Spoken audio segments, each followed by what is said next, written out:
todo el mundo ya fue llamado algo que no era. Frágil. Ingenuo. Inmaduro. Alguien que todavía no entiende cómo funciona el mundo. Y la mayoría de las personas, cuando oye eso suficientes veces, empieza a creerlo.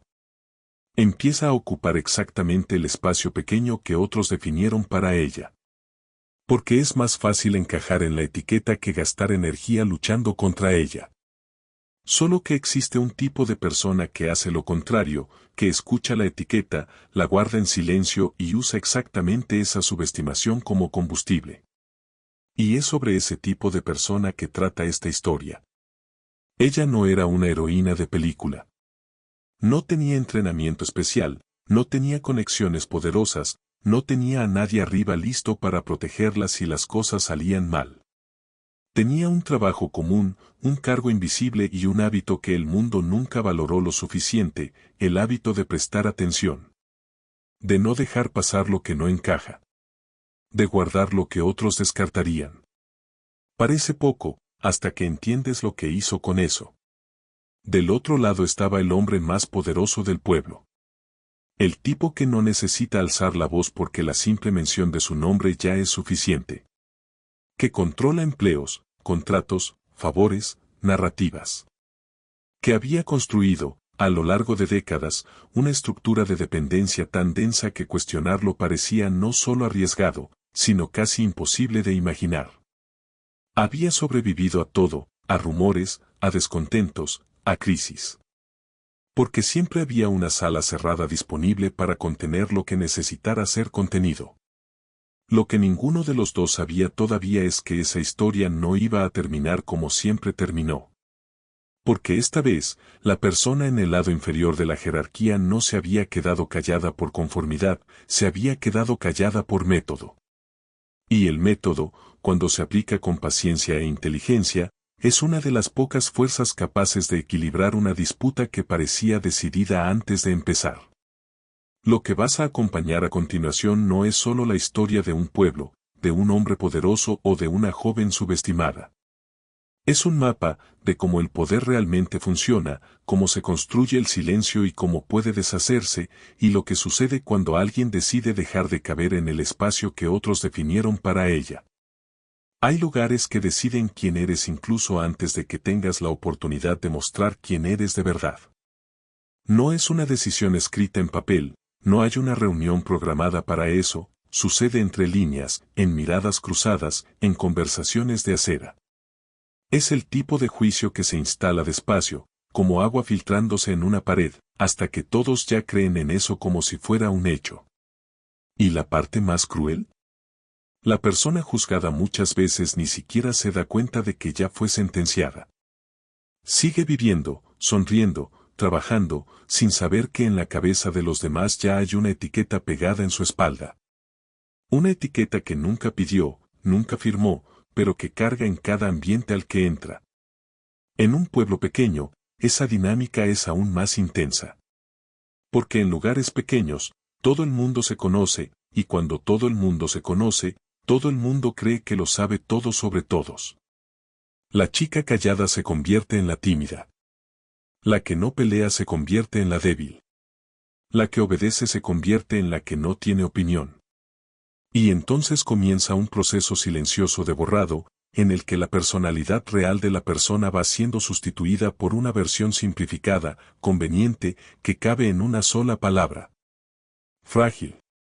Buena. Callada. Como si esas palabras fueran el final de la descripción y no apenas el comienzo.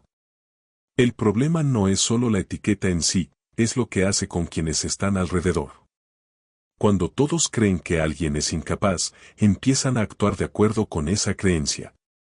Dejan de invitarla a decisiones importantes. Dejan de preguntar su opinión. Hablan por encima, interrumpen a mitad de la frase, descartan antes siquiera de escuchar. Y esa exclusión se va normalizando tanto que nadie más percibe que está ocurriendo. Se vuelve cultura. Se vuelve así es como funcionan las cosas por aquí. Y quien sufre aprende, tarde o temprano, que quejarse solo confirma la etiqueta. Existe una diferencia enorme entre ser callada y ser incapaz, pero pocos se detienen a pensar en eso. La quietud no es ausencia de pensamiento, muchas veces es la señal de que alguien está procesando más de lo que los demás pueden ver. Mientras unos gritan, algunos observan. Mientras unos imponen, algunos aprenden. La chica que no levanta la voz en la reunión puede ser exactamente quien está entendiendo cada detalle de lo que se dijo y guardándolo. Pero el mundo suele premiar a quien hace ruido, y eso crea una ilusión peligrosa, la de que el silencio es señal de vacío. En lugares dominados por jerarquía y tradición, ser buena también carga un peso específico. Es casi una trampa social.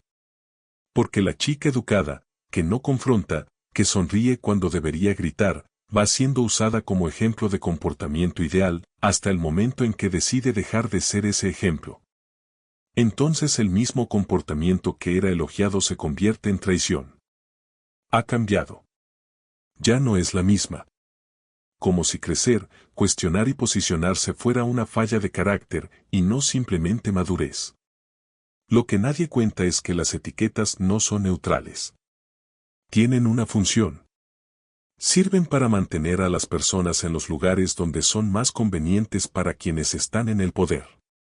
Una mujer etiquetada como frágil no amenaza a nadie. Una mujer etiquetada como incapaz no necesita ser consultada. Y una mujer etiquetada como buena sonreirá cuando sea humillada, porque esa es la expectativa, y romper expectativas en un entorno cerrado tiene un costo social alto. Entonces la etiqueta funciona como una jaula. Sin barrotes visibles, pero igual de eficaz. La pregunta que queda es, ¿qué sucede cuando alguien decide dejar de encajar en la etiqueta? No de forma ruidosa, no con un discurso ensayado, sino simplemente dejando de actuar como si la etiqueta fuera verdad. Es un movimiento casi invisible al principio. Una respuesta diferente aquí, una postura más firme allá. Pequeñas grietas en una imagen que todos creían sólida.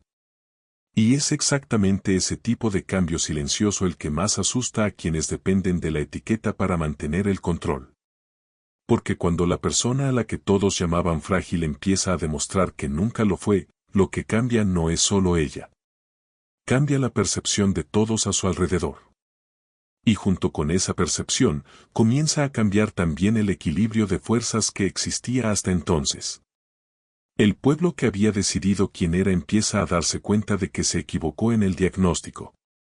Y ese error tiene consecuencias que nadie todavía podía prever, especialmente el hombre que más se beneficiaba de aquella etiqueta. Existe un tipo de poder que no necesita anunciarse. No llega con gritos, no golpea la mesa, no amenaza abiertamente. Simplemente está ahí, presente en cada decisión, en cada oportunidad, en cada puerta que se abre o se cierra. Es el poder que se comunica a través de gestos sutiles, un asentimiento que significa este se queda, un silencio que significa este se va. Quien nunca ha vivido cerca de ese tipo de influencia puede pensar que es una exageración. Pero quien ya ha trabajado en un pueblo pequeño, en una empresa familiar, en un entorno donde todo pasa por las manos de una sola persona, sabe exactamente de qué se trata.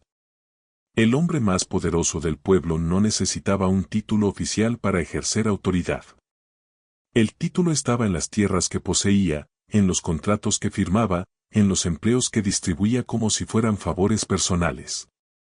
Y los favores tienen un costo implícito que nunca se dice en voz alta, pero que todo el mundo entiende. Recibes el empleo, y junto con él viene la expectativa de lealtad. Firmas el contrato, y junto con él viene la obligación de no preguntar demasiado. Es un intercambio que nunca se formaliza, pero que se cobra con intereses cuando alguien se atreve a olvidar los términos. Ese modelo de poder funciona porque toca la necesidad más básica de las personas, la supervivencia.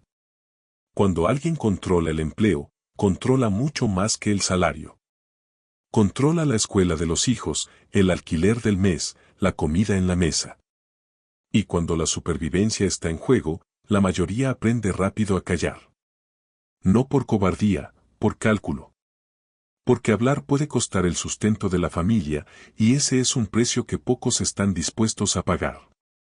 El silencio, en ese contexto, no es debilidad. Es una estrategia de quien entiende las reglas del juego incluso sin haber elegido jugarlo. Lo que hace que este tipo de dominio sea tan duradero es precisamente la ausencia de violencia explícita. Si hubiera agresión abierta, habría una reacción visible. Pero cuando el control se ejerce a través de la dependencia económica y favores estratégicos, la resistencia se vuelve mucho más difícil de organizar. ¿Cómo te rebelas contra alguien que técnicamente nunca hizo nada incorrecto? ¿Que nunca te amenazó directamente? ¿Que, por el contrario, ayudó a tu familia en algún momento difícil? La gratitud se mezcla con el miedo, y esa mezcla es paralizante. Hay un nombre para eso, no hace falta ser académico para entenderlo. Es la lógica del paternalismo autoritario. Ese en el que el poderoso se comporta como protector, como benefactor, como alguien que cuida de la comunidad, siempre que la comunidad sepa cuál es su lugar. Es el hacendado que dona una canasta básica en Navidad y al día siguiente paga salarios por debajo del mínimo. Es el político que asfalta la calle antes de la elección y desaparece después. El beneficio existe, pero tiene una función, crear deuda emocional. Y la deuda emocional es una de las cadenas más difíciles de romper. En el pueblo, ese hombre había construido una red tan densa de dependencias que cuestionarlo parecía cuestionar la propia estructura que mantenía todo en funcionamiento. Meterse con él era meterse con empleos, contratos, favores antiguos. Era como tirar de un hilo sin saber que se iba a desarmar junto con él. Y era exactamente con eso con lo que él contaba. No con la fuerza, sino con la complejidad. Con el hecho de que nadie quería asumir la responsabilidad del caos que podría venir después. Y mientras todos temían el después, él seguía intocable en el presente. El silencio colectivo que había construido a lo largo de los años no era un accidente, era obra. Cada favor otorgado estratégicamente, cada contrato renovado en el momento justo, cada amenaza velada entregada con una sonrisa en el rostro. Todo componía una arquitectura de control demasiado sofisticada para ser desmantelada por una queja aislada. Él lo sabía. Y contaba con ello. Su seguridad no provenía de ser admirado, provenía de ser necesario. Y la necesidad, cuando se cultiva con cuidado, ata mejor que cualquier cadena. Lo que no había calculado es que las estructuras construidas sobre la dependencia tienen un punto ciego. Funcionan mientras todos creen que no hay otra salida. Pero cuando alguien empieza a ver las grietas en los cimientos, alguien que no debe favores, que no le teme al silencio, que aprendió a observar antes de actuar, la ecuación comienza a cambiar. Y esa persona ya estaba allí, trabajando discretamente, manejando registros y números, sin que él le hubiera prestado la menor atención. Hay un tipo de trabajo que el mundo nunca glamoriza. No aparece en películas, no se convierte en historia inspiradora, no recibe aplausos en ninguna reunión. Es el trabajo de quien pasa horas frente a hojas de cálculo, revisa número por número, cruza fechas, verifica firmas. Parece mecánico. Parece invisible. Pero es exactamente en ese tipo de trabajo donde los secretos más pesados suelen esconderse, porque quien oculta algo siempre apuesta a que nadie mirará con la suficiente atención. Y durante años, esa apuesta fue acertada. Hasta que ella llegó. Ella no tenía un cargo prestigioso. No estaba en las reuniones importantes, no la llamaban para tomar decisiones, no tenía su nombre en las placas. Era la persona de los registros, de los pagos, de la organización que nadie nota hasta el día en que falta. Ese tipo de puesto carga con una invisibilidad doble, la persona no es vista como amenaza y, por eso, nadie filtra lo que llega hasta ella. Los documentos pasan. Los números circulan. Los contratos se archivan sin cuidado. ¿Por qué para qué tener cuidado con alguien que solo organiza papeles? Fue en ese descuido donde las grietas empezaron a aparecer. No de una sola vez, sino despacio. Un valor que no coincidía con el recibo correspondiente. Una firma que aparecía en dos lugares distintos con fechas incompatibles. Un contrato con número de registro repetido, como si hubiera sido duplicado a las apuradas. Aislado, cada uno de esos detalles parece un error administrativo. El tipo de cosa que ocurre en cualquier empresa con gran volumen de documentación. Pero ella tenía un hábito que pocos cultivan, no descartaba lo que no entendía. Lo guardaba. Lo anotaba. Volvía después. Ese hábito, de no dejar pasar lo que no encaja, es más raro de lo que parece. La mayoría de las personas, cuando encuentra algo confuso en el trabajo, hace una de dos cosas, o pregunta a alguien y acepta la primera explicación que recibe, o simplemente sigue adelante porque no es su problema. Ambas reacciones son comprensibles. Cuestionar da trabajo. Insistir genera fricción.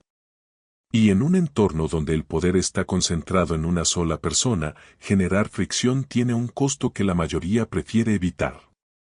Pero ella no estaba evitando, estaba acumulando. Con el tiempo, el patrón se volvió imposible de ignorar. Ya no era una inconsistencia aquí y otra allá. Era una secuencia. Y las secuencias no mienten. Cuentan historias, a veces historias que nadie quería que se contaran. Los contratos duplicados no eran errores de tipeo, eran documentos usados dos veces para justificar pagos que salían una sola vez. Las firmas repetidas indicaban que alguien había firmado en nombre de terceros sin autorización. Era el esqueleto de un esquema que llevaba funcionando el tiempo suficiente como para sentirse cómodo con su propia existencia. Lo que ella sintió en ese momento no fue triunfo. Fue incomodidad. Porque descubrir algo incorrecto en un entorno del que dependes económicamente es una de las situaciones más incómodas que existen. No es como ver una injusticia en la calle, donde puedes darte la vuelta y seguir. Es dentro del lugar donde pasas 8 horas al día, donde conoces a las personas por su nombre, donde recibes el salario que paga tus cuentas. El descubrimiento no libera de inmediato, aprisiona en una decisión difícil. Pero había algo que ella ya había desarrollado a lo largo de años haciendo un trabajo que nadie valoraba, disciplina de observación. Quien trabaja con números aprende que la emoción no resuelve cuentas. Que una suposición sin evidencia no cierra un balance.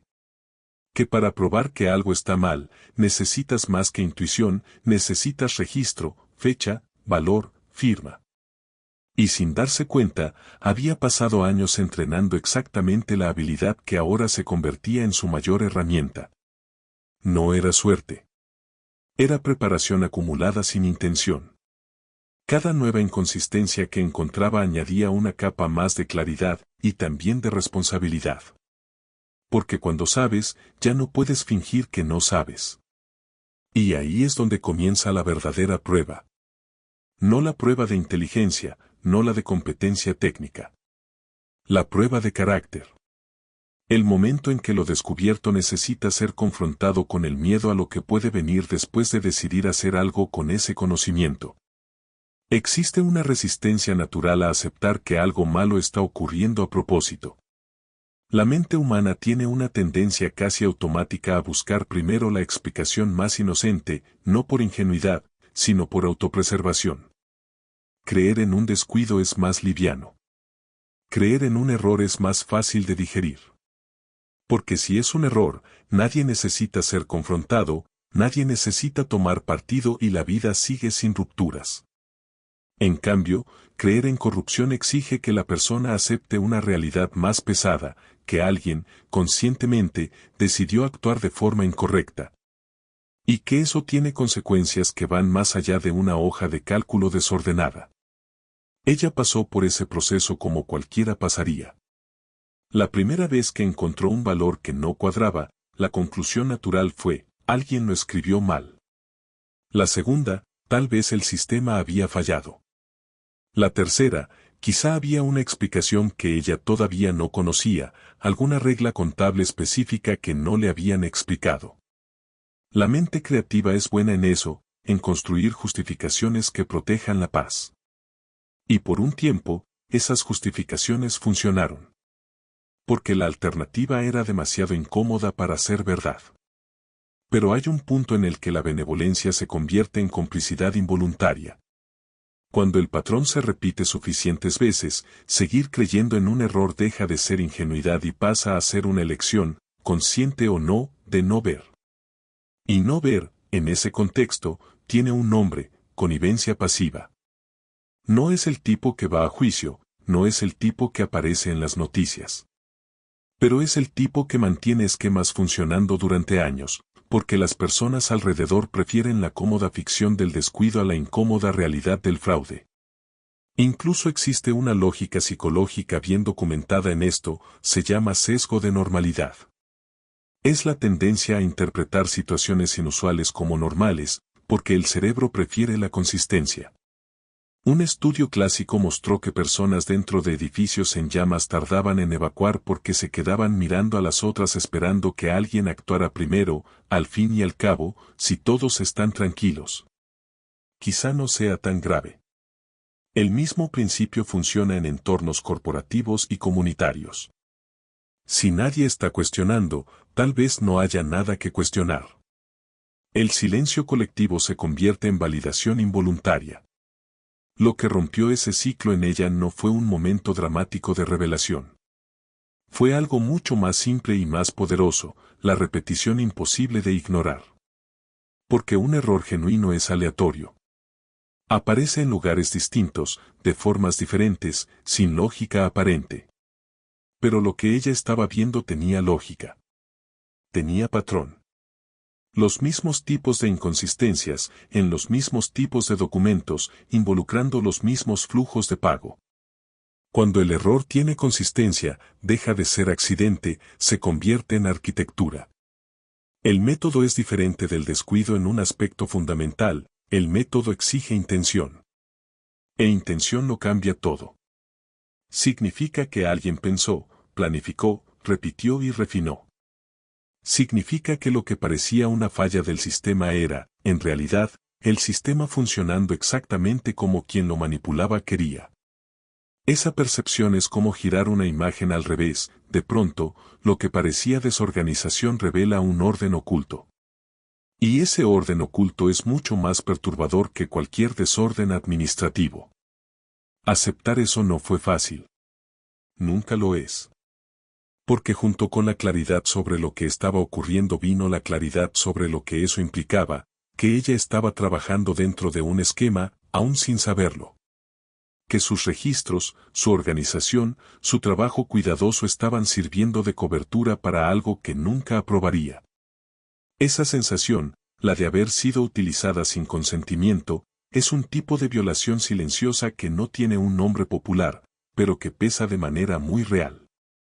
Y fue ese peso, paradójicamente, el que la liberó de la parálisis. Porque cuando percibes que ya estás dentro del problema, la opción de no involucrarte deja de existir. Ella ya estaba involucrada, solo que no lo sabía. Y saber cambia la responsabilidad. A partir de ese momento, seguir fingiendo que eran errores sería una decisión activa, no una omisión pasiva. Y esa distinción, pequeña en apariencia, fue lo que la empujó hacia un camino sin retorno. Existe un arte cruel en la humillación calculada. No es el grito, no es el insulto, no es la agresión que todos ven y condenan. Es el comentario ligero, dicho con una sonrisa en la comisura de los labios, en un tono que parece casi amable. Es la risa colectiva que dura 2 segundos y desaparece, pero que la persona humillada carga durante días. Es el apodo disfrazado de observación, la chica que todavía no entiende cómo funciona el mundo. Una frase corta. Certera. Diseñada para disminuir sin dejar marca visible. Ese tipo de humillación es quirúrgico, y precisamente por eso es más difícil de combatir. Ella se había preparado para ese momento. No con un discurso ensayado, no con una presentación elaborada, sino con la claridad de quien había verificado los números más de una vez antes de hablar. Señaló la inconsistencia de forma técnica, sin acusación, sin drama. Era una pregunta legítima sobre un valor que no cuadraba. El tipo de cuestionamiento que, en un entorno saludable, sería recibido con un buen punto, vamos a verificar. Pero aquel no era un entorno saludable. Era un entorno donde las reglas no escritas decían que ciertas preguntas no debían ser hechas por ciertas personas. La risa que vino primero no fue de todos, fue de algunos. Pero la risa colectiva tiene una física extraña, se propaga antes de que alguien piense si debería hacerlo. Algunas personas rieron porque rieron junto a los demás, sin siquiera procesar el motivo. Y eso es exactamente lo que el poder calcula. No necesita que todos estén activamente de acuerdo, solo necesita que nadie discrepe en voz alta.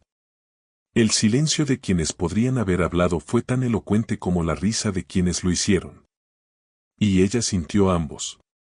La frase de él, la chica que todavía no entiende cómo funciona el mundo, merece ser desmenuzada, porque no fue aleatoria.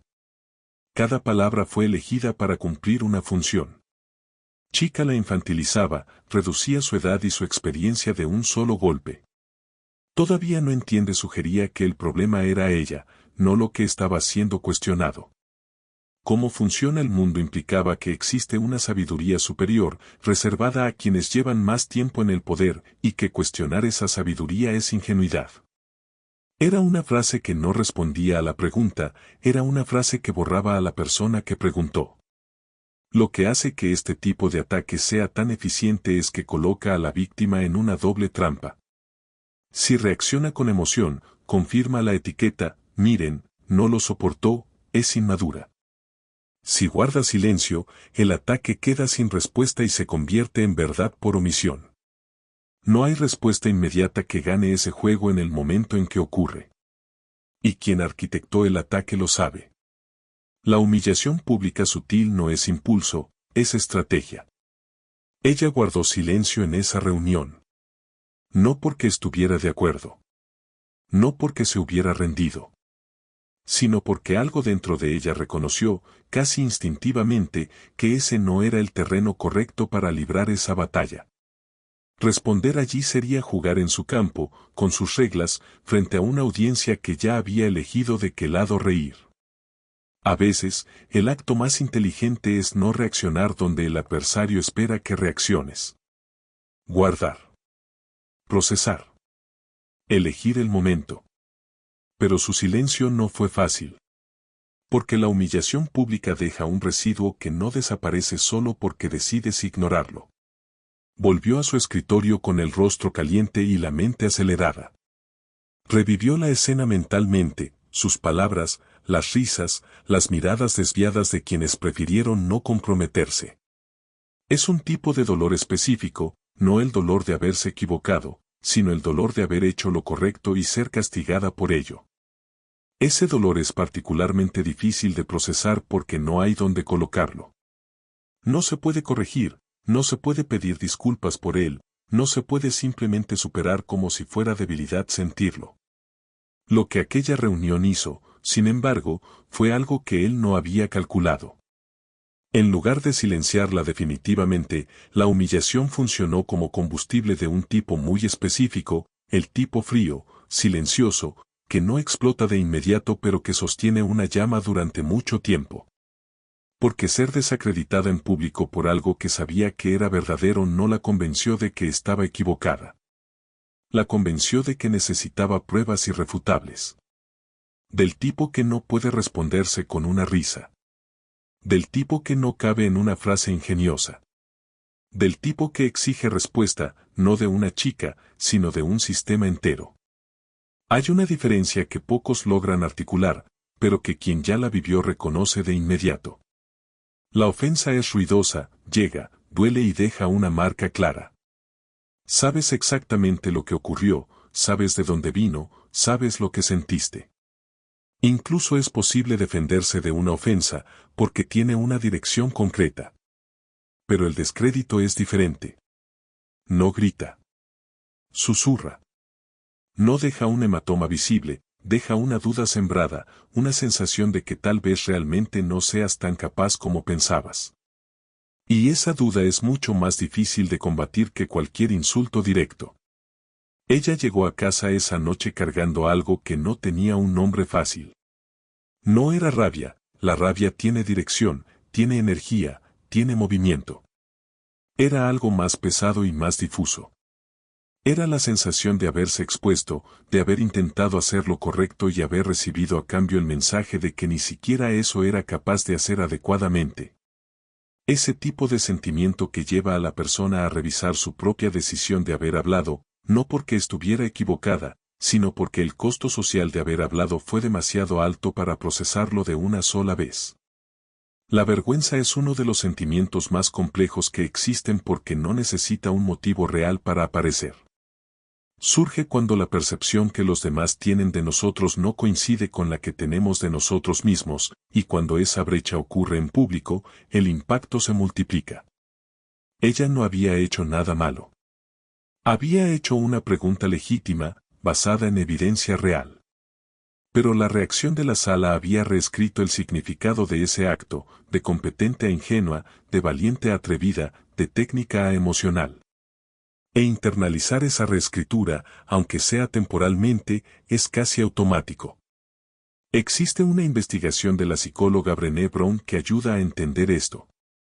Pasó años estudiando la vergüenza y llegó a una conclusión que parece simple pero es profunda: la vergüenza prospera en el silencio y se marchita cuando es nombrada. Es decir, cuanto más la persona se queda sola con ese sentimiento, más crece. Y aquella noche, ella estaba sola con él. Sin con quien compartirlo, sin poder explicar lo que había sucedido, sin parecer que se estaba victimizando, sin un espacio seguro para procesarlo en voz alta. Lo que hace que el descrédito sea especialmente corrosivo es que ataca la fuente, no el acto. Una ofensa dice lo que hiciste estuvo mal. El descrédito dice no tienes la capacidad de hacer nada bien. Es la diferencia entre criticar una acción y cuestionar la existencia. Y cuando eso ocurre en público, frente a personas cuyo juicio importa, el daño va más allá de lo emocional, afecta la postura, la voz, la disposición a intentarlo de nuevo.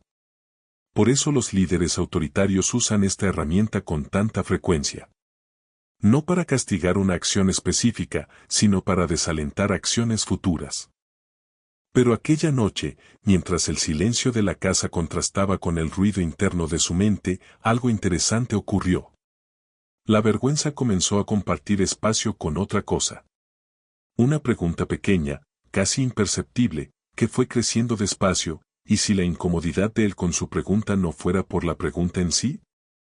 ¿Y si la reacción desproporcionada, la risa, la frase, el tono condescendiente, fuera precisamente porque la pregunta había tocado algo que él necesitaba que permaneciera sin respuesta? Vergüenza y claridad rara vez llegan juntas, pero cuando lo hacen, la combinación es poderosa. Porque quien no tiene nada que ocultar no necesita disminuir a quien pregunta. Quien está tranquilo con sus propias cuentas no necesita llamar chica a la persona que pide una explicación. Su reacción desproporcionada había revelado más que cualquier documento en ese momento, había entregado el mapa emocional de donde dolía.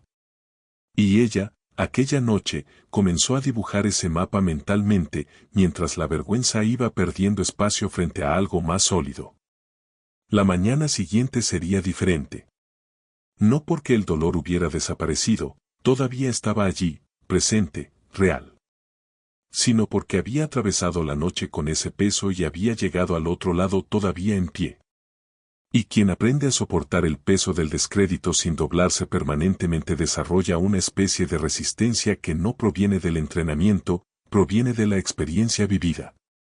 El tipo de resistencia que no hace ruido, pero que sostiene estructuras enteras cuando llega el momento adecuado. Existe una fuerza que el mundo no reconoce fácilmente porque no tiene estética heroica. No es la fuerza que alza la voz, que golpea la mesa, que da un discurso emocionante.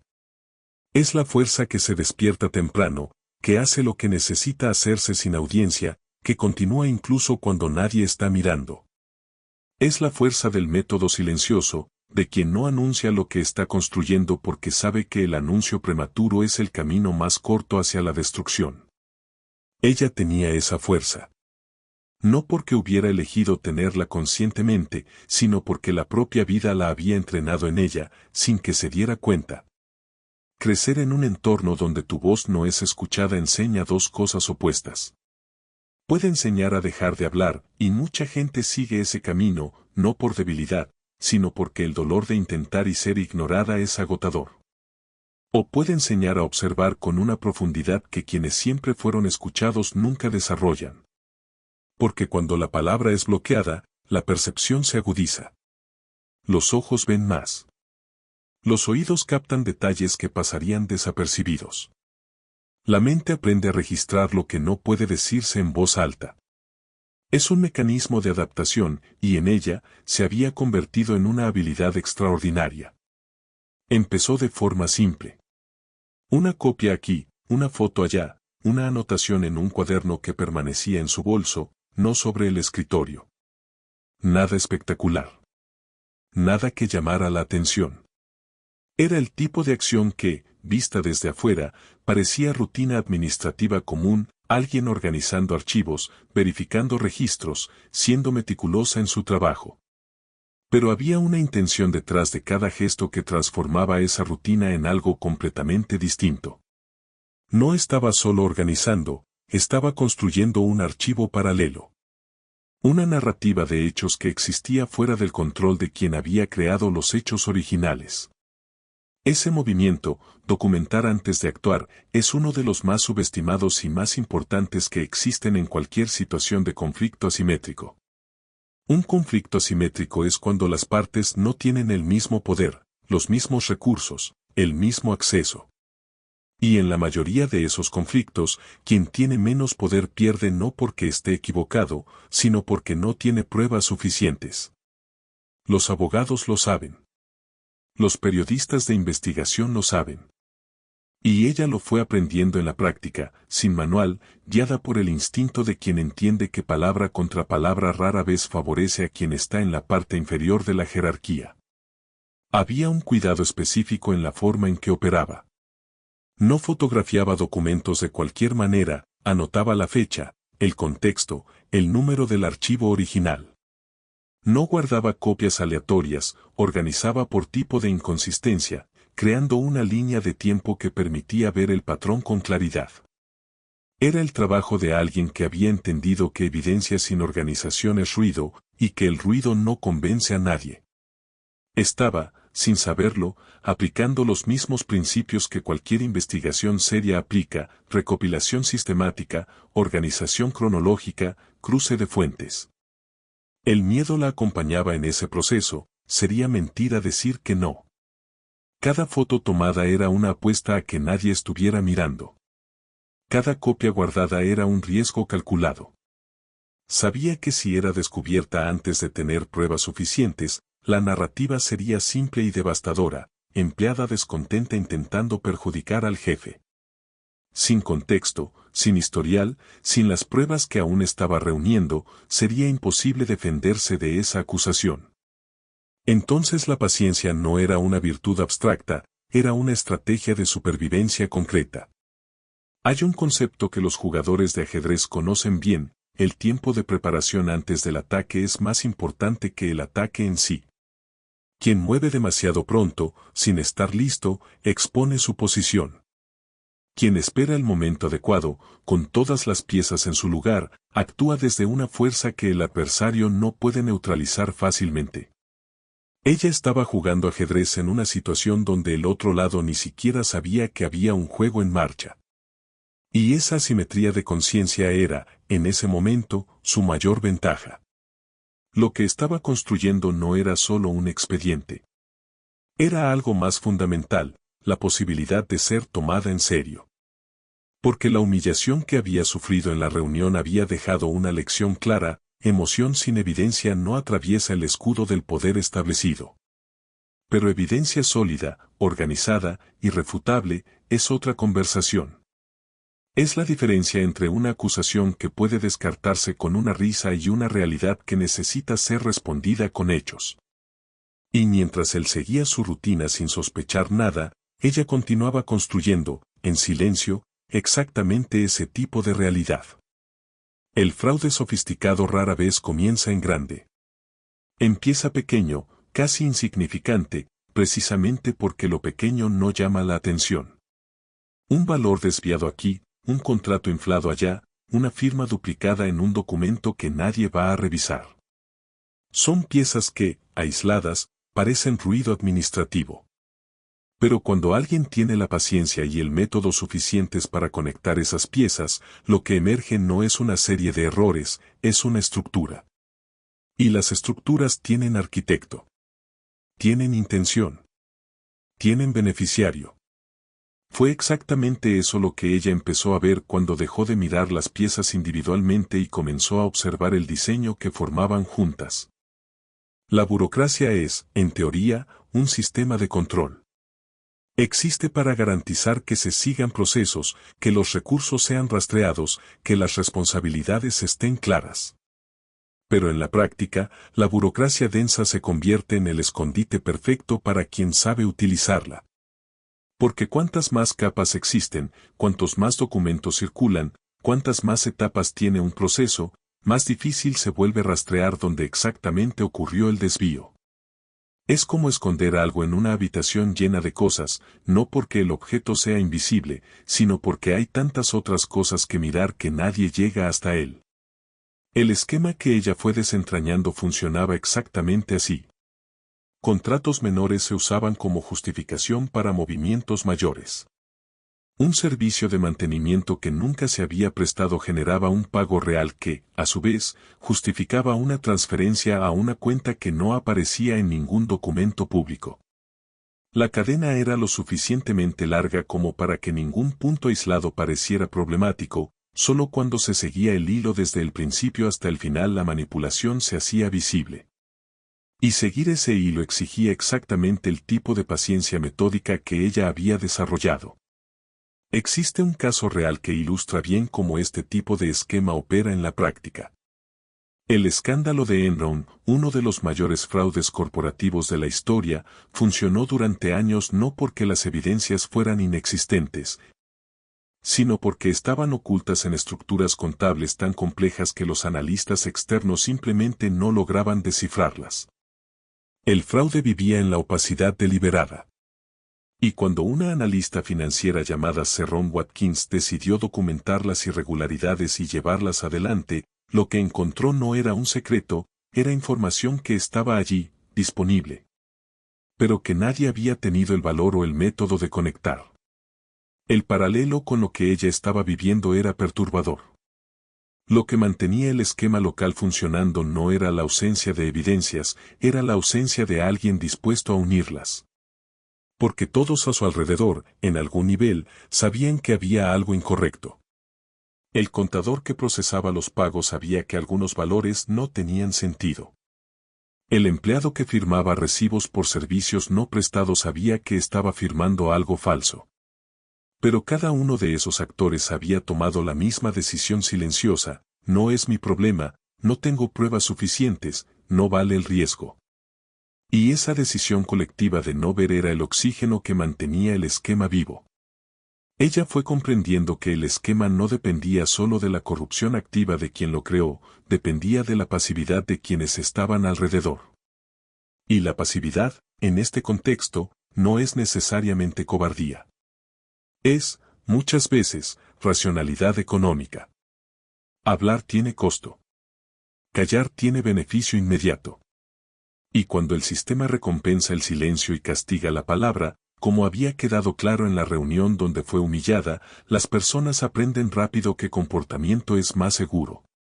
El esquema había creado un ecosistema que se perpetuaba solo, alimentado no por villanos activos, sino por personas comunes tomando decisiones racionales en un entorno distorsionado. Cuanto más profundizaba en la investigación, más percibía que lo que había comenzado como una cuestión de números se había convertido en una cuestión de poder sistémico. No se trataba de un desvío aquí o allá, se trataba de cómo recursos públicos y colectivos habían sido redirigidos durante años para beneficiar a una red específica de personas. Mientras la comunidad a su alrededor pagaba el precio en forma de servicios que no llegaban, obras que nunca salían del papel, contratos que jamás se cumplían. El fraude tenía nombre y apellido en la cima, pero sus consecuencias estaban distribuidas por todo el pueblo.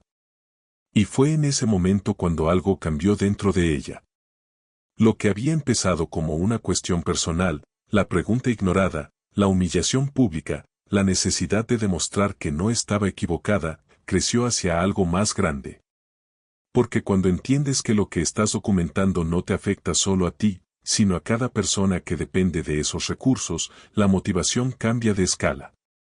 Ya no se trata del ego, ya no se trata de vengarse de quien se rió. Se trata de una responsabilidad que fue llegando despacio, sin ser invitada, pero que una vez reconocida ya no se puede ignorar. Hay un miedo del que casi nadie habla porque, a primera vista, parece contradictorio. No es el miedo a fracasar, ese todos lo conocen y lo admiten. Es el miedo a tener razón. A descubrir que lo que sospechabas es real, que las evidencias que reuniste son sólidas, que ya no hay forma de volver atrás fingiendo que no sabes. Porque mientras hay duda, hay comodidad. La duda permite quedarse a mitad de camino, sin elegir un lado, sin asumir las consecuencias de una decisión.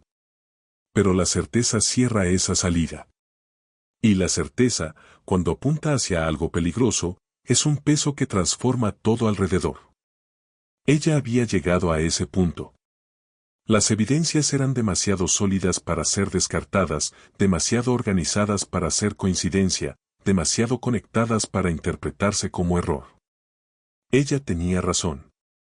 Y tener razón significaba que ahora debía decidir qué hacer con eso, y que cualquier decisión tendría un costo real, medible, que afectaría su vida de formas concretas. Empleo, reputación, seguridad financiera, relaciones dentro de la comunidad. No era paranoia, era cálculo realista de alguien que entendía el entorno en el que vivía. La analogía de la cuerda atada a un animal más grande no es poética por casualidad, captura algo muy preciso sobre la dinámica de enfrentar poder asimétrico. Cuando tiras, sientes la resistencia del otro lado. Y si el otro lado es mucho más grande, la tensión puede arrastrarte antes de que logres afirmar los pies. No porque estuvieras equivocada al tirar, sino porque tirar sin preparación, sin anclaje, sin haber calculado la fuerza de lo que está al otro lado, es una forma de valentía que se convierte en derrota. Y ella había visto que eso le ocurría a otras personas. Gente que intentó hablar, que no se preparó lo suficiente y que fue aplastada no por la mentira del acusado, sino por la estructura que lo protegía. Su miedo no era abstracto, tenía forma específica. Sabía exactamente lo que podría suceder. Podría perder el empleo con una justificación fabricada. Podrían destruir su reputación a alguien con más acceso y más voz. Podría ser aislada socialmente en un pueblo pequeño donde él controlaba favores y narrativas. Podría ver a su familia afectada por decisiones económicas que nunca se le atribuirían oficialmente, pero cuyo origen todos conocerían. Ese tipo de represalia no necesita violencia para ser devastadora, necesita poder y tiempo. Y aún así, el miedo no la paralizó por completo. Porque había algo que aprendió durante ese proceso de documentación meticulosa, la preparación reduce el riesgo. No lo elimina, lo reduce. Cada copia guardada era una forma de distribuir el riesgo. Cada evidencia organizada era una capa de protección. Cuanto más sólido fuera lo que tenía en las manos, más difícil sería para él responder con el argumento de siempre, que ella era solo una chica confundida, exagerando, sin entender cómo funciona el mundo. La prueba no elimina el poder, pero complica el trabajo de quien quiere usar el poder para silenciar la verdad. Existe un concepto utilizado en negociación llamado BATNA, Best Alternative to a Negotiated Agreement, es decir, la mejor alternativa disponible si la negociación falla. La idea central es simple, cuanto más fuerte sea tu alternativa, más confianza tendrás para negociar. Ella estaba, sin conocer el término, construyendo su BATNA. Cada evidencia añadida a su archivo era una alternativa más disponible. Si era despedida, tenía documentos.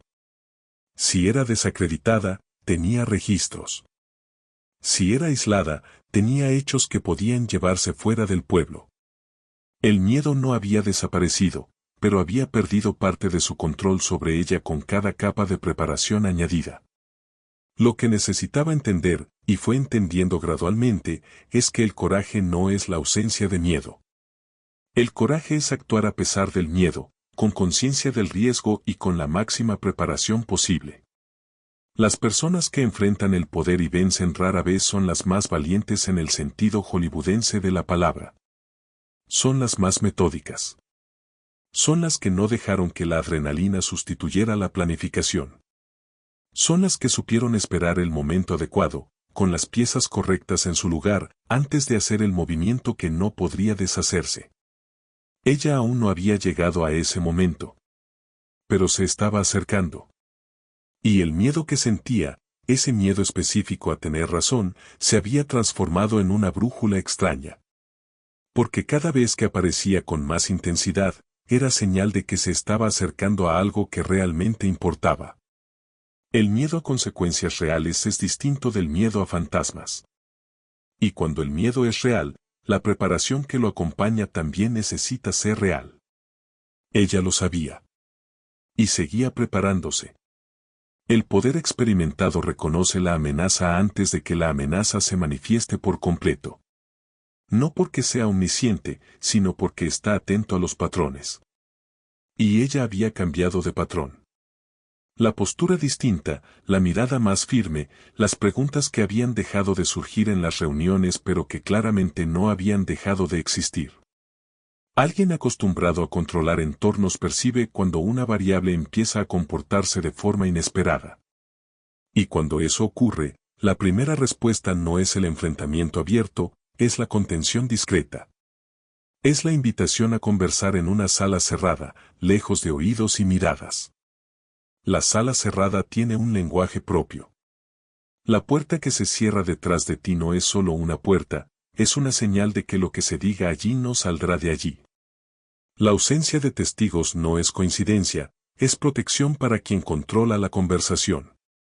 La voz baja no es intimidad, es una forma de crear una atmósfera donde la presión no necesita ser explícita para sentirse. Ella entró en esa sala sabiendo, en algún nivel, que aquello no era una conversación de orientación. Era una operación de control de daños disfrazada de cuidado. Él comenzó con el tono más suave disponible en su repertorio. Preocupación por su bienestar. Observaciones sobre cómo el ambiente de trabajo puede ser confuso para quien todavía está aprendiendo. Comentarios sobre cómo había notado que ella parecía sobrecargada últimamente. Era el tipo de apertura que mezcla condescendencia con aparente amabilidad, diseñada para hacer que la persona se sienta vista y, al mismo tiempo, inadecuada. Como si el problema no fuera lo que ella había descubierto, sino el estado emocional que la había llevado a descubrirlo. Luego vino la segunda fase, la sugerencia de que ella estaba confundiendo las cosas. No una negación directa, eso sería demasiado arriesgado. Una negación directa puede ser refutada, puede ser grabada, puede usarse como evidencia de que había algo que negar. Pero la sugerencia de confusión es más escurridiza. No niega el hecho, cuestiona la capacidad de interpretación de quien lo señaló. Puede que hayas entendido mal. Estos procesos son más complejos de lo que parecen. No es exactamente así como funciona. Frases que no prueban nada, pero que siembran duda, tanto en la persona como en quien eventualmente escuche la historia después. Este tipo de manipulación tiene un nombre clínico, gaslighting. Es la práctica de hacer que alguien cuestione su propia percepción de la realidad mediante negación, distorsión y reformulación constante.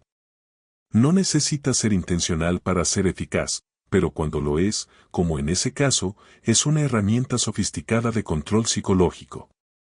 El objetivo no es convencer a la persona de que está equivocada con argumentos lógicos. Es desgastarla emocionalmente hasta que ella misma empiece a dudar de lo que vio, de lo que documentó, de lo que sabe que es verdad. Pero fue en la tercera fase donde la conversación mostró su verdadera naturaleza. El comentario sobre empleos frágiles no fue hecho con agresividad, fue dicho con la ligereza calculada de quien sabe que no necesita gritar para ser entendido. En un entorno como este, la reputación lo es todo. Las personas que crean confusión innecesaria terminan haciéndose las cosas difíciles a sí mismas. Espero que entiendas lo que quiero decir. Era una amenaza completa, entregada en envoltorio de consejo. Del tipo que no puede reportarse fácilmente porque, sacada de contexto, parece razonable. Pero dentro de aquel contexto, era inequívoca. Ella escuchó todo en silencio. No porque estuviera completamente intimidada, sino porque entendió, en ese preciso momento, que aquella conversación era en sí misma una evidencia. El hecho de que él la hubiera llamado, el hecho de que la sala estuviera cerrada, el hecho de que mencionara empleos y reputaciones en una conversación que oficialmente era de orientación. Todo eso decía algo mucho más alto que cualquier documento que ella hubiera fotografiado. Decía que él sabía. Que había percibido. Y que tenía suficiente miedo de lo que ella pudiera tener como para intentar contenerla personalmente.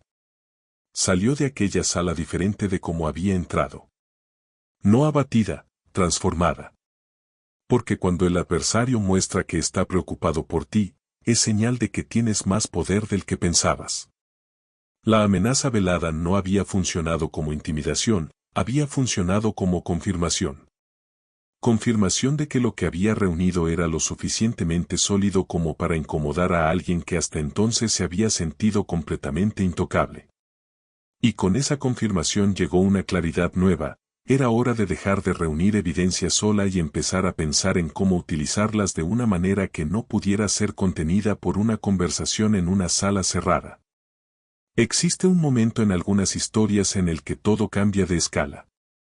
No es una explosión, no es una revelación dramática con música de fondo, es un pensamiento que llega en silencio, pero que reorganiza todo lo que vino antes. Ella había entrado en ese proceso creyendo que estaba lidiando con un problema financiero. Números que no cuadraban, dinero desviado, contratos fraudulentos. Era grave, era ilegal, pero tenía un contorno definido.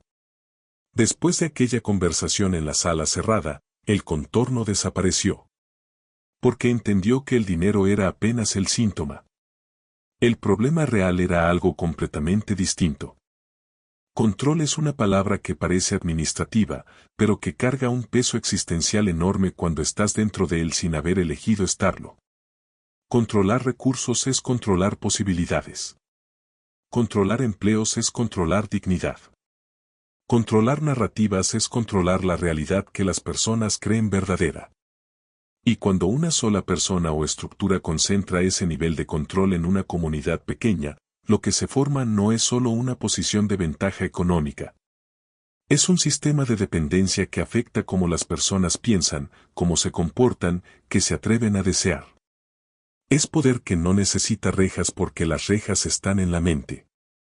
Lo que ella había percibido, con una claridad que la conversación en la sala cerrada había cristalizado, era que el fraude financiero no era el objetivo final, era el mecanismo. El dinero desviado no servía solo para enriquecer. Servía para financiar el mantenimiento del propio sistema de control. Favores que creaban deudas. Contratos que generaban lealtades. Recursos que compraban silencios. Era una economía paralela de la obediencia, donde la moneda no era el dinero sino la capacidad de cada persona de mantenerse dentro del sistema sin ser expulsada. Y la expulsión, en ese contexto, significaba perder todo lo que dependía de la buena voluntad de un solo hombre.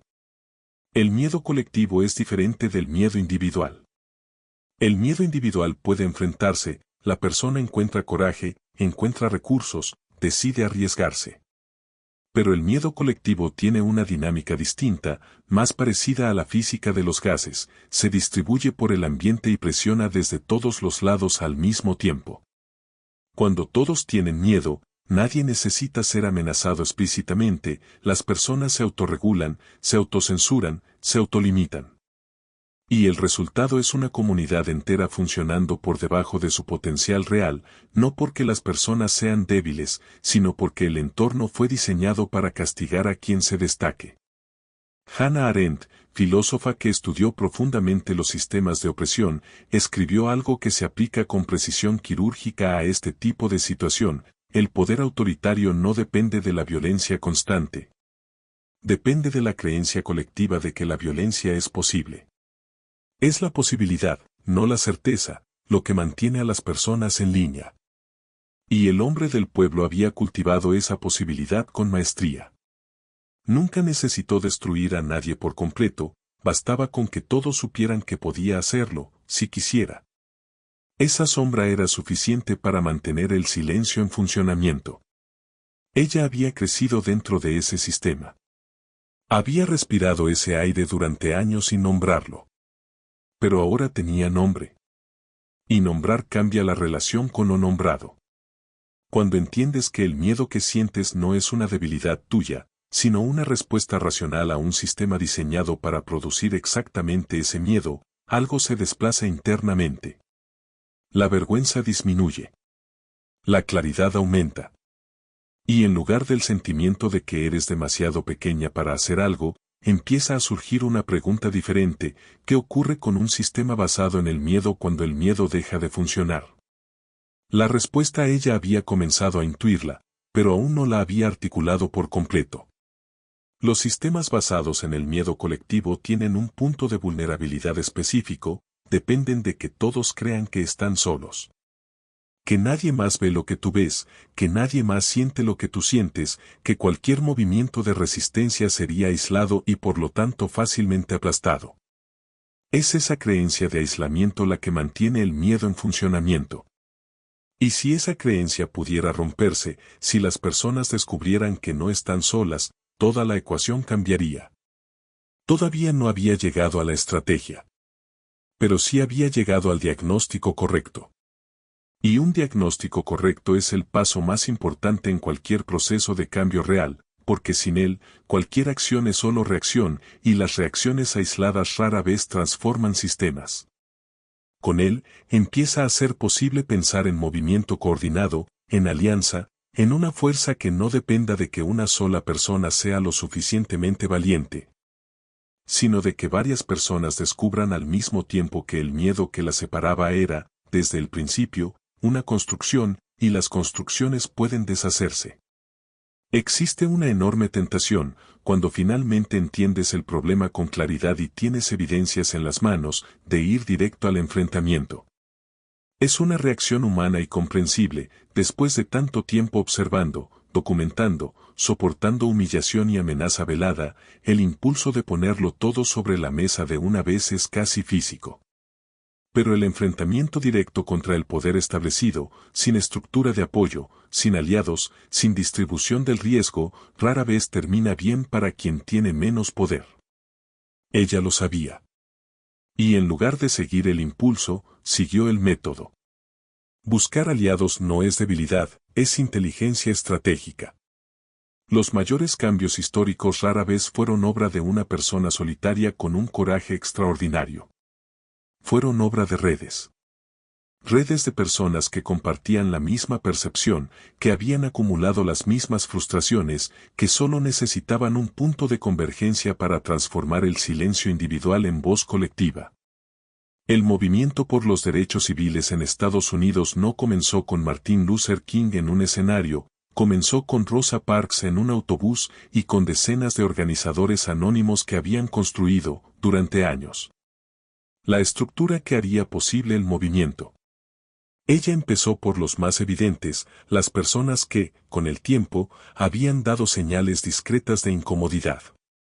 El colega que desviaba la mirada cuando ciertos pagos eran procesados.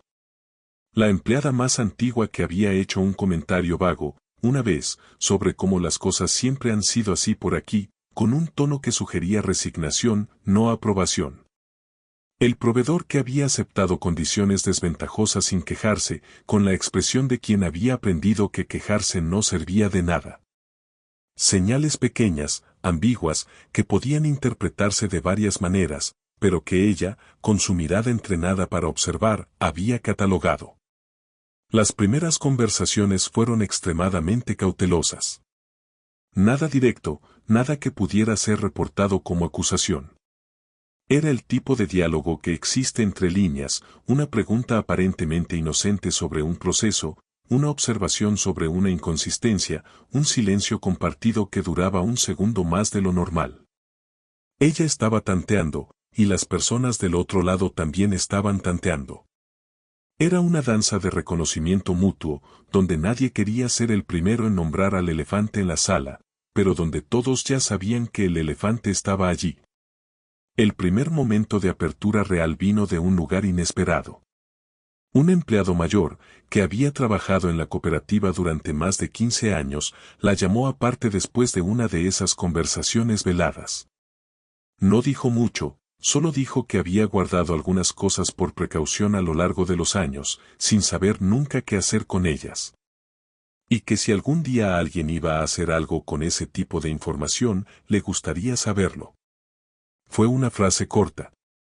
Pero fue el primer hilo de una red que aún estaba por tejerse. Es aquí donde la física del coraje se vuelve evidente. El coraje no se multiplica por proclamación, se multiplica por ejemplo.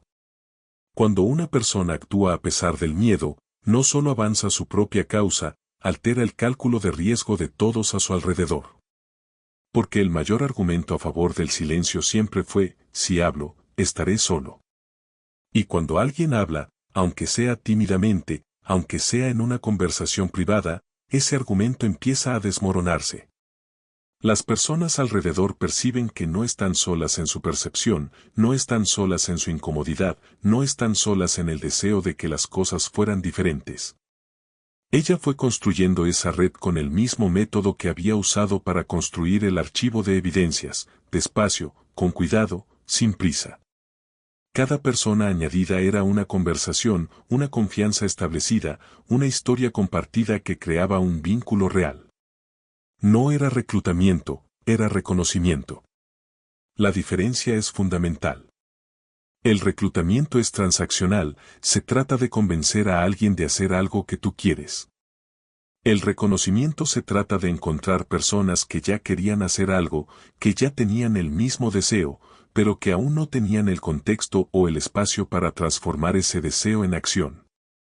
Lo que ella estaba construyendo, sin un nombre formal para ello, era lo que los estudiosos de movimientos sociales llaman estructura de movilización.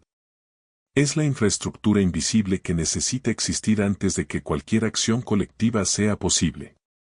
Confianza entre personas que antes no se conocían profundamente. Un canal de comunicación que no pasara por sus ojos. Claridad compartida sobre lo que estaba mal y sobre lo que tendría que suceder. Y la sensación, creciente y contagiosa, de que el momento en que todo eso podría utilizarse estaba llegando, y que cuando llegara, nadie estaría solo. Existe una diferencia fundamental entre tener razón y lograr demostrar que se tiene razón. Y esa diferencia, por injusta que sea, determina el resultado de casi todo conflicto asimétrico que haya ocurrido. La historia está llena de personas que tenían razón y fueron aplastadas porque no tenían pruebas.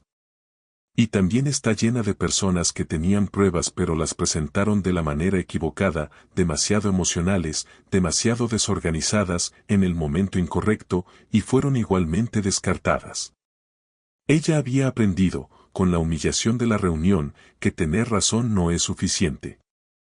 Lo que importa, en el campo de batalla real, es lo que puedes demostrar de una forma que no pueda ser contestada con una risa.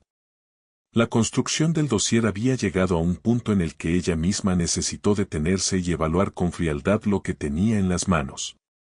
No con los ojos de quien había vivido el proceso, no con la emoción de quien había sido humillada y amenazada, sino con los ojos de un observador externo, escéptico, que no sabía nada de la historia y necesitaría ser convencido solo por los hechos. Ese ejercicio mental es uno de los más difíciles y más importantes que existen en cualquier proceso de denuncia. Porque el error más común de quien tiene pruebas reales es sobreestimar su poder de convicción sin considerar cómo serán recibidas por quien no tiene contexto.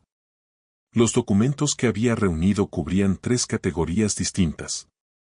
La primera eran registros financieros, extractos, comprobantes de pago, contratos originales comparados con versiones posteriores que habían sido alteradas.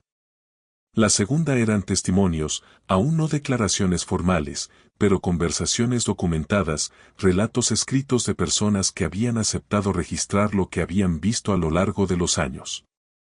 La tercera eran registros históricos, documentos antiguos que mostraban cómo el patrón se había desarrollado con el tiempo, demostrando que no era episódico sino sistemático.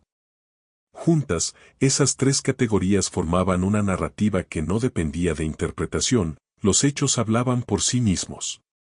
El proceso de organizar todo eso con rigor técnico fue, en muchos aspectos, más difícil que recolectar las evidencias. Porque organizar exige distancia emocional. Exige dejar de lado la historia personal, la humillación, el miedo, la rabia legítima y tratar el material como si fuera de otra persona. Cada documento necesitaba tener fecha verificable, fuente identificada, contexto explicado de modo que alguien sin conocimiento previo pudiera entender su relevancia. Era el trabajo de construir no solo una acusación, sino una narrativa técnica que se sostuviera por sí sola, sin depender de la credibilidad personal de quien la presentara. Ese cuidado no era paranoia, era necesidad real. Porque ella sabía exactamente cómo respondería él ante cualquier acusación no fundamentada, volvería al guión de la reunión. Una joven confundida. Alguien que no entiende cómo funciona el mundo. Una empleada descontenta creando problemas. Esas etiquetas son eficaces precisamente porque son lo suficientemente vagas como para no necesitar pruebas.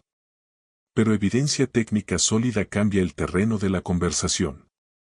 Cuando presentas un documento con fecha, valor, firma y contrato correspondiente que demuestra la inconsistencia, la respuesta ya no puede ser una frase ingeniosa. Necesita ser un hecho contrario. Y hechos contrarios, en ese caso, no existían. También había aprendido, a través de las conversaciones con sus aliados, que los testimonios necesitan un tratamiento específico. Una persona hablando es anécdota. Dos personas hablando es coincidencia. Tres o más personas, con historias independientes que se corroboran sin haber sido coordinadas, es patrón.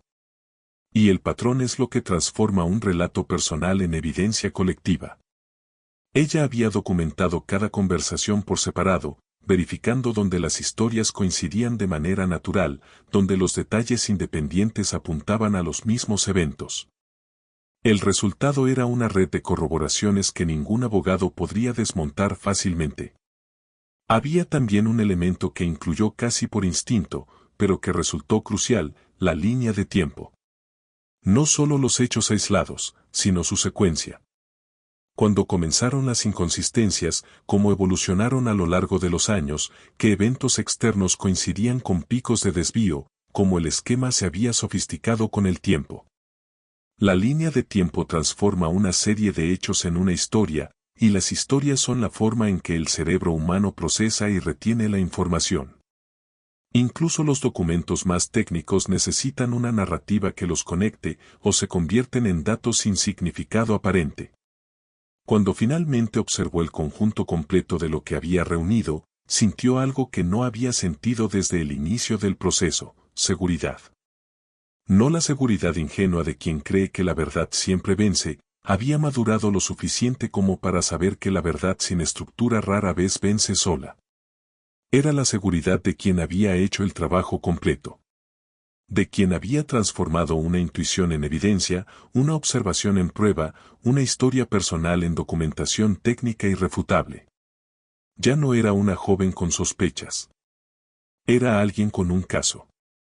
Existe un momento en ciertas historias que no puede ensayarse por completo, por más que uno se prepare. Es el instante en que todo lo construido en silencio finalmente necesita existir en público. Y lo público es un entorno distinto a todo lo anterior, tiene variables que no pueden controlarse, reacciones que no pueden preverse. Una energía colectiva que puede inclinarse en cualquier dirección dependiendo de factores pequeños e imprevisibles. Ella se había preparado de la manera más completa posible. Pero preparación y ejecución son cosas distintas. Y entre una y otra hay un espacio que solo el coraje puede atravesar. La asamblea de la cooperativa era el escenario adecuado por razones específicas.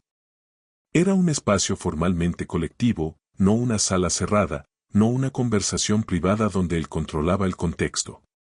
Era un lugar donde los miembros tenían derecho a la palabra, donde las decisiones debían quedar registradas, donde lo que se dijera existiría en el acta.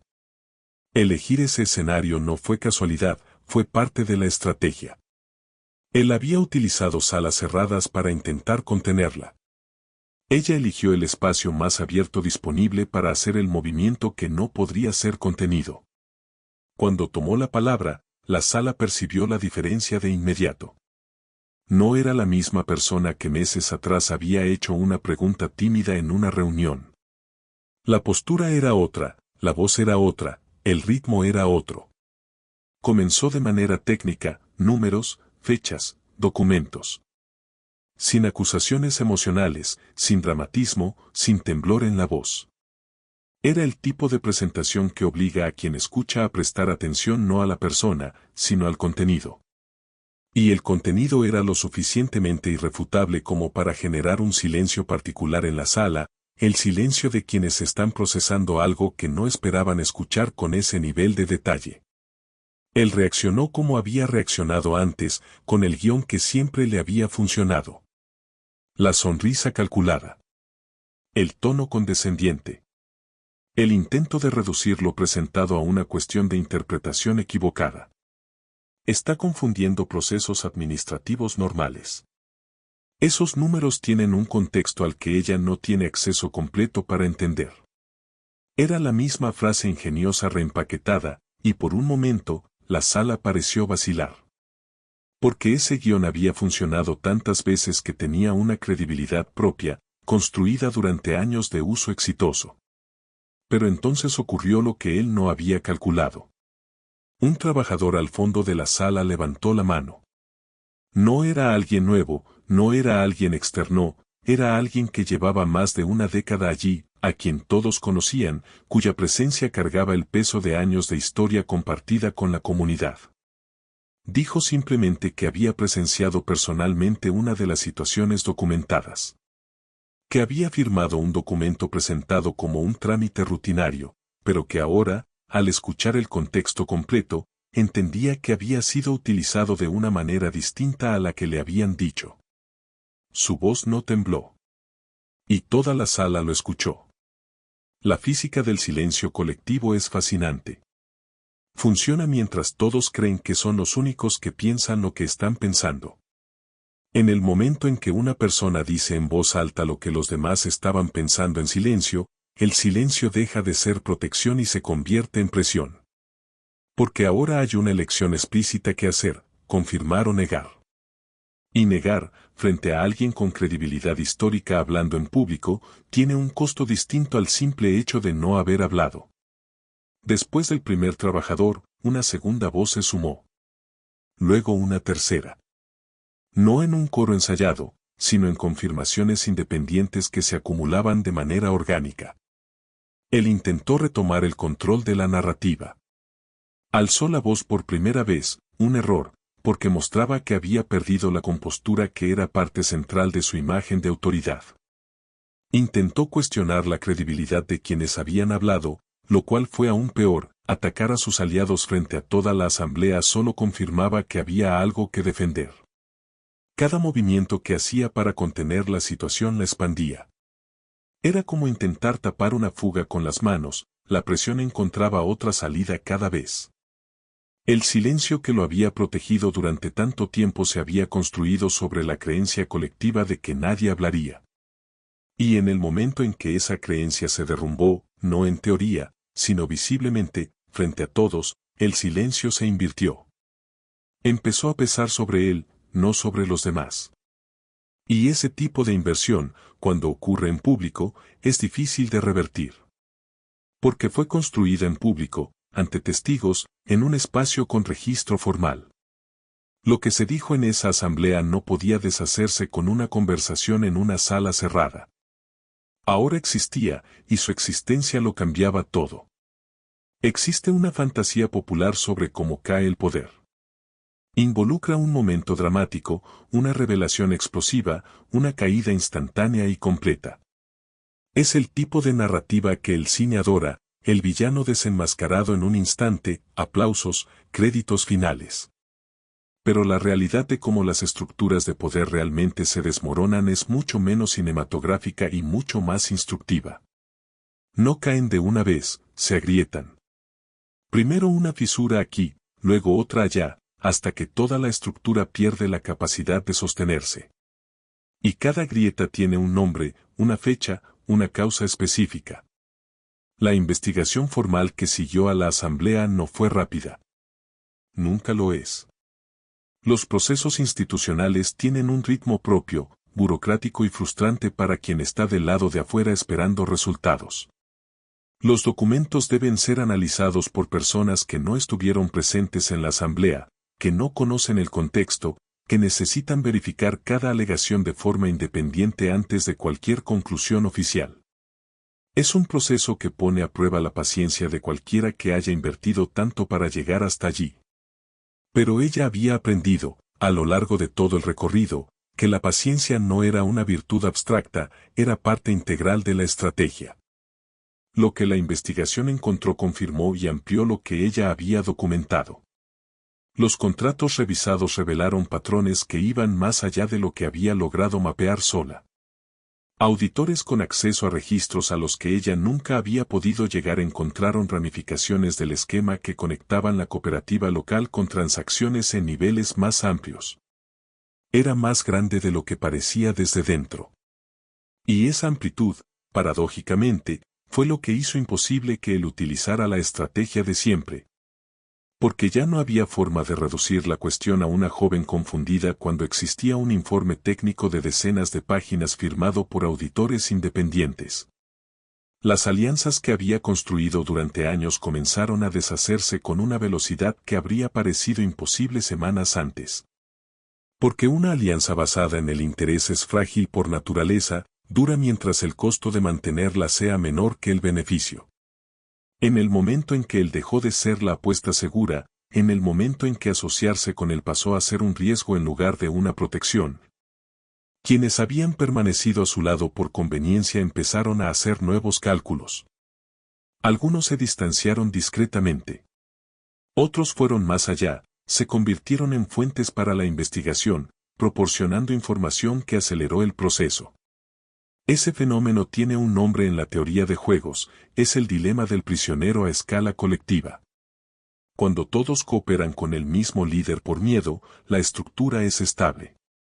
Pero cuando la percepción de que el líder puede caer empieza a difundirse, la cooperación se vuelve irracional, porque quien colabore primero con la investigación obtiene ventaja sobre quien lo haga después. Y quien no colabore corre el riesgo de ser asociado con el esquema. En entornos donde el poder comienza a agrietarse, la carrera por distanciarse del poder que cae es casi automática. No es moralidad, es supervivencia. Su poder no desapareció de una vez. Y es importante entender por qué.